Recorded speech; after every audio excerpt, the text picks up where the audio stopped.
Hello everyone, and welcome back to the History of Africa. I'm your host, Andy. Last episode, we looked at the time of the Oxumite Negus Arma, generally regarded as the last Oxumite king to rule over the great, powerful Oxumite Empire of old, before it declined into a mere regional power. However, despite the successes of Arma's reign, he proved unable to reverse the civilizational freefall that plagued Oxum at the moment. As promised by last episode's ominous cliffhanger ending, this episode things will somehow get even worse. Over the next 3 centuries, Oxumite civilization will undergo a wellspring of radical changes. The entire economic and social basis of the Mercantile Oxumite economy, once the envy of the world, would have to reorient itself entirely if it was to survive the coming centuries. And one of the greatest causes of the decline of Oxumite economic fortunes was the rise of a new hegemonic trade power in the region to replace them. This episode, Oxum finally meets its match in maritime trade, as we witness the birth of the Somali Mercantile Age. Episode 25, the Somali Era. We resume our story in the year 630. Arma, king of Oxum, has just died. In his place, the throne was passed to an enigmatic king named Constantinos, possibly Arma's brother, but more likely his son. The throne that Constantinos inherited, however, was not the throne of the powerful trade kingdom that once dominated the Red Sea. No, Oxum by this time was a shell of its former self. The city of Oxum itself, while still a relatively important hub of trade and artisanship, was surrounded by increasingly useless, exhausted soil, and was starting to become an economic liability. After centuries of expansion, the outskirts of town had seen their forests cut down and converted to charcoal that powered the furnaces, kilns, and ovens of the artisans that lived in the city. Remember a few episodes back, when I mentioned how a global fall in temperature had disrupted the monsoon winds of East Africa, and how the agricultural damage from that shift caused the Oxumite Negus to desperately try to increase food production to avoid famine. Well, this intensification of food output, while it was successful in alleviating the famine, caused serious soil degradation in the area surrounding the capital city.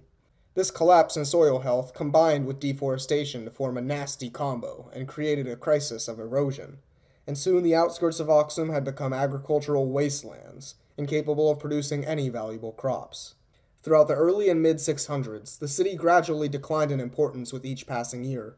Arma, for example, spent increasingly little time in the capital, and even chose not to be buried there. Instead, he was buried in the city of Wukro, rather than Oxum, as was tradition.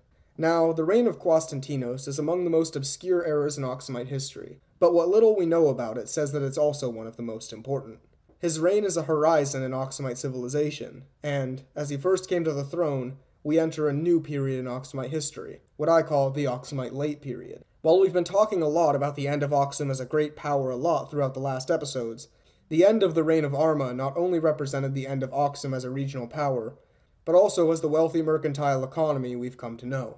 From now until the end of Oxum as a civilization, the empire would remain just one of many kingdoms in East Africa, no longer even the dominant hegemon within its own region of the Ethiopian highlands. The economy of metal coinage was replaced with a system of pseudo-bartering, in which colorful cloth and salt served as the primary forms of currency. And as Oxum's economy deteriorated, so too did the central government. In the place of this broke and powerless central government, regional lords, princes, and strongmen became increasingly powerful. These lords, while still submitting to the Negus as vassals, were essentially independent in terms of daily government. Unlike in the days of Caleb, when the Negus could personally order the creation of an imperial army essentially on his own, these lords and their subjects would from now on form the basis of Oxumite militaries. Now, this might not sound like a big deal at first, but it really is. If Constantinos wants to fulfill the basic duties of the state, he could only do so if a substantial portion of the noble class consented to his request to raise armies. In a sense, he was only a king as long as the nobility permitted him to remain as such. The system of feudalism had come to Oxum. Now, I don't want to give you the false impression that this is some sort of hard line in the middle of history. It's not like Oxum was a flourishing centralized empire one day and then, boom, feudal kingdom the next. As we've seen throughout the series, there has been a gradual decay in central authority throughout Oxum since, really the days of Ela-Amidas or even Caleb, arguably. If anything, the Oxumite economy has been incapable of supporting such a centralized state for quite a few decades now. Rather than some sort of collapse, the more reserved reigns of Constantinos and his successors were the inevitable outcome of such a long-term decline. However, while Oxumite society was already decaying into a state of feudalism, Something was happening to the north that would hasten this decline even further. In 639, the armies of the Rashidun Caliphate crossed the border into Egypt, then a possession of the Roman Empire.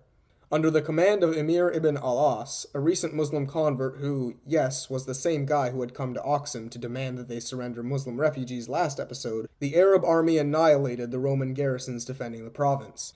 Within just 3 years of fighting, the entirety of Egypt fell under Arab rule. The country's new Arab rulers established a correspondingly new capital, Fustat, a settlement which would eventually grow into the modern city of Cairo. Now, the fall of Egypt was not initially a very big deal to the Aksumites. Yes, Rome and Aksum were close allies, but Aksum wasn't exactly unfriendly with the Caliphate either. Ever since Aksum had protected Muslim refugees in the 620s, the Arabs had proven quite friendly to Aksumite interests. The Coptic Christian community of Egypt, who enjoyed incredibly close ties to the Aksumite church, were happy to find that the Muslim conquerors were surprisingly quite tolerant. In fact, while the Romans had considered the Copts to be heretics and regularly engaged in sporadic persecution, the Caliphate, at least initially, proved happy to let the Copts continue doing their own thing as long as they paid a special tax for non-Muslims, called the jizya. Egypt's new Arab governors were even happy to allow the Patriarch of Alexandria to continue appointing the Abuna of the Ethiopian Church.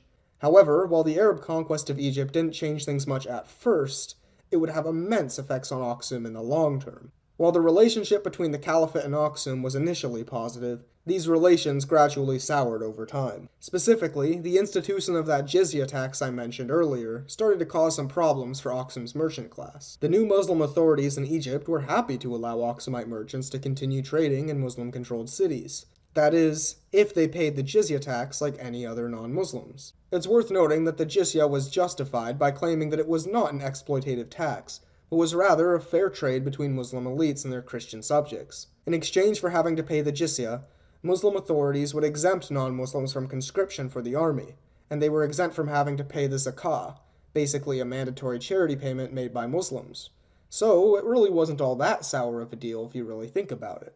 Instead of paying one tax, you just pay another, and you don't even have to serve in the military. So, because these Aksumite merchants were operating in Muslim territories, weren't serving in the army, and weren't paying zakah, the authorities of the Rashidun Caliphate figured that it was only fair that the Aksumites would have to pay the jizya tax in addition to their normal tariffs.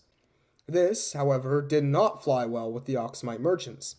Remember, these guys have been dealing with a struggling economy for decades now, and now the new authorities in Egypt want them to basically pay another new tax just for having a different religion? So these merchants decided instead to abandon trade in favor of a new industry. You see, this new industry is a lot like trading, in that you sail from place to place on a boat, except you don't pay any taxes, and instead of trading your own wares, you instead just steal other people's. Within a few years, Adulis was now the largest haven of piracy on the Red Sea. Now, in previous eras, Constantinos would have simply rolled up to Adulis and dealt with these pirates with ease. I mean, while these guys were Aksumites, they were also raiding the ships of the remaining legitimate Aksumite merchants too, so it's not like he wanted them to be there. And this is far from the first time that the Aksumite state had dealt with pirates.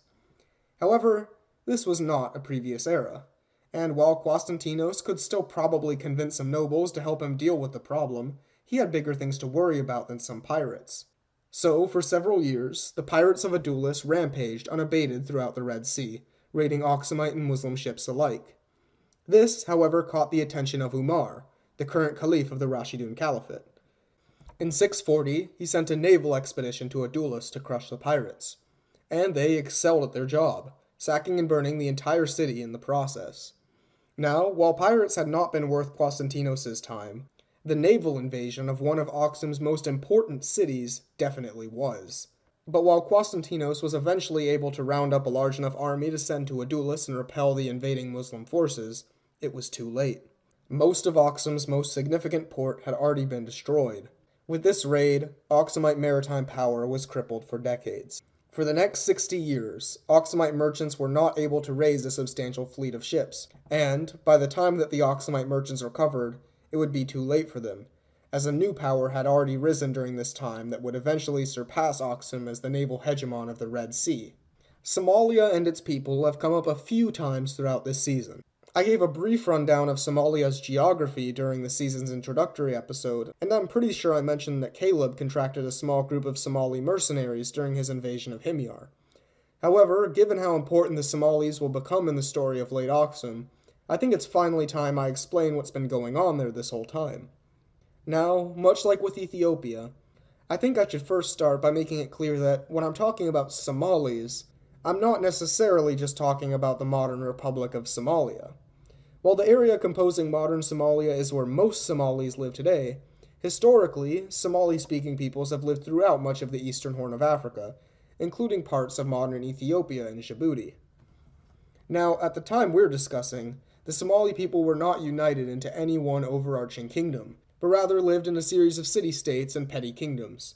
I'll be posting a map on the podcast blog to help you follow along if you'd like. Throughout ancient times, city-states like Opone, Berbera, and Mosilon to the north played host to an important class of maritime merchants, who built impressive ships that would ride the predictable monsoon winds between East Africa and India. Once in India, these merchants would load their ships with various precious wares, the most important being spices like ginger, cardamom, and the most precious good of all, cinnamon, and then make a return voyage to East Africa. There, they would sell these spices for a slight profit to the Oxumites, who would then in turn sell it for their own larger profit to the Romans.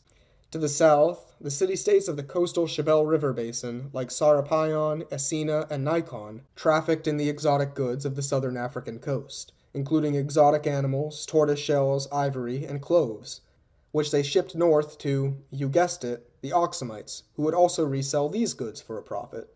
However, while these Somali cities had turned this trade into some moderate economic prosperity, a common factor held them back from reaching their full potential: Oxum. Oxumite naval control of the Red Sea meant that if these Somali merchants ever wanted their goods to end up in the hands of wealthy buyers in Egypt or the Mediterranean, they would have to go through Oxumite hands first. Because these Somali merchants would have to sell to Oxumites as a middleman, they were only making a fraction of the potential profits they could earn from shipping directly from India to the Romans and vice versa. But no Somalis saw their fortunes dampened by Oxumite ambition more than the Somalis of Avalites. Avalites was a small but wealthy city on what was now the border of modern Somalia and Djibouti. When Oxum was first rising as a power, Avalites was one of the first important cities in East Africa, an equal and even an early rival to the ascending city-state. But once Oxum had conquered Adulis and Yeha, it was clear that this relationship had become unbalanced. During the expansionist reign of Godarat in the early 3rd century, Avalites was annexed into the Oxumite Empire. There they would remain under direct Oxumite control for the next 400 years, which brings us back to our story in the 600s AD.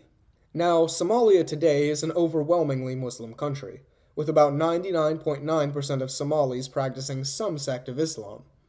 However, this was not yet true in the 620s AD.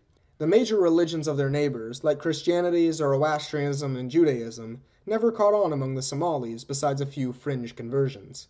Instead, the Somali city-states of the time practiced an unusual local religion. The religion is best described as henotheistic, believing in multiple gods, but believing that only one, the sky god Wak, is worthy of worship. I'll talk about this strange pre-Islamic Somali religion in the newest episode on our Patreon, where you can access it by supporting the show for just $1.99 per month. By supporting us, you also get to vote in patron-exclusive polls about what subject matter we cover on each episode of the show. Thank you to those who are already supporting the show on Patreon. Me and my editor put a ridiculous amount of work into researching, writing, and editing this monster of a podcast, so we really rely on the support of generous people like you.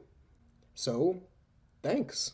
But in 623, around the same time that the Prophet Muhammad was first setting up shop in Medina, Islam was introduced to Somalia for the first time. The Masjid al-Qiblatain Mosque was built in the city of Avalites, making it the second oldest mosque built outside of Arabia, beat only by a small mosque built near Massawa by the refugees of the first Hijra. Perhaps due to the similarity of their already pseudo-monotheistic traditional faith and the new Islamic faith, Islam spread quickly among the Somalis. I mean, they were already basically worshipping one god anyways, so how hard could it be to just write off pre-existing minor gods as demons? By the 630s, many of the elites in northern Somalia had already converted to Islam, making Somalis the first people outside of Arabia to convert to Islam en masse. And this rapid conversion to Islam proved to be an incredibly profitable decision for the Somalis. Conversion to Islam immediately gave Somali merchants a distinct advantage over their Oxumite competitors. When trading with the Arabs, who were now a serious power in the Red Sea region, the Somalis no longer needed to pay the jizya tax, meaning that they could sell goods at a cheaper price than the Oxumites while still making a profit. When the Rashidun Caliphate conquered Egypt, the Somali advantage became significantly more pronounced. The Oxumite merchants who long dominated the Red Sea trade were now isolated from the Romans, and would have to work through Arab intermediaries if they wanted to sell their wares in the Mediterranean marketplace. And the raid of Adulis in 640 was the exact opening that Somali merchants needed to truly cement their place as the new dominant merchants in the Indian Ocean. For the next millennium, the ships of various Somali cities, emirates, and empires would dominate this lucrative trade route. The end of Oxumite naval and mercantile dominance was devastating not only to the Empire of Aksum, but was especially consequential in the capital city. Earlier, I said that Aksum the city was essentially agriculturally useless, but was still making up for it by being an important hub of trades and crafts. Well, you can scratch that last part. Now that Somali merchants were outcompeting the Aksumites wherever they went, the city of Aksum was now only a city of religious and historical importance, but which bore nothing of political or economic significance. While the city had already been slipping in its importance for about a half-century, in the 640s Constantinos made a permanent decision that would have been unthinkable in previous centuries. He moved the Aksumite capital away from Aksum. Moving away from the western highlands, his new capital was located in the small city of Jarma. This city's exact current location is unknown, but what we do know is that it fell somewhere within the region of eastern Tigray, likely in the modern subregion of Anderta. Now, the decision to move the capital from Aksum is admittedly kind of melancholic. No matter the time period, no matter who was on the throne, and no matter how things were going in the empire, the city of Aksum has kind of served as our home base for the season. We've seen the city evolve from a hamlet in the woods to a major cosmopolitan urban center. Leaving this important city honestly feels like the end of an era. However, Constantinos was not considering the feelings of future podcasters when he made this decision. And despite how strange it feels to say that the Aksumite Empire is no longer based in Aksum, this decision was the correct one to take. The small gold mines surrounding the city of Aksum had been exhausted a long time ago, while the mines of Jarma were still active. While the soil of Aksum was now worthless, exhausted clay, the soil surrounding Jarma was still fertile and ready for planting. Constantinos was never an Aksumite king who was well established in the historical record. We're not even sure exactly when he died, and he never minted any coins that gave us any sort of insight into his personality, motivations, and beliefs. However, the decision he made to move the capital of Aksum to Jarma would have immense consequences in Aksumite history. Now based in its new home in eastern Tigray, Aksum began a period of surprising stability. Despite everything the empire had gone through in recent years, the burning of Adulis, the loss of its trade hegemony, and the rise of a new rival to the east which was outcompeting it in trade, Constantinos had finally managed to at least slow the Aksumite decline. If not for this decision, it's possible that the Aksumite Empire would have collapsed here and now, in the 640s AD, wiping away the 300 remaining years of Aksumite history from existence. However, it's worth noting that the age that began with Constantinos' reign, the late Aksumite period, was also a dark age in Aksumite history. While Constantinos was quite the enigmatic figure himself, his successors would take this obscurity to a whole new level. Throughout the late 7th century until really the very last days of the empire, the late history of Aksum is no longer kept in monastery texts or engravings, but in oral traditions and the hearsay of the societies that followed it. Join us next week as we begin our first foray into the mysterious Aksumite Dark Age. Thank you for listening to the History of Africa podcast. If you like the show and the free education we provide, then I'd encourage you to support the show. This can be done by a monetary donation to our Patreon, which can be found on our website, historyofafricapodcast.blogspot.com, by giving the show a review on iTunes, or by sharing the podcast to anyone who you think might be interested. This episode and all others are brought to you by our supporters on Patreon, including Aaron L., Sandro, Kevin Johnson, Ayo Fagbamie, and many more. Myself and my editor each put about 20 hours of work each week into this show between researching, writing, recording, and editing, and the support of you guys on Patreon is really the engine that keeps the show running. So, thank you.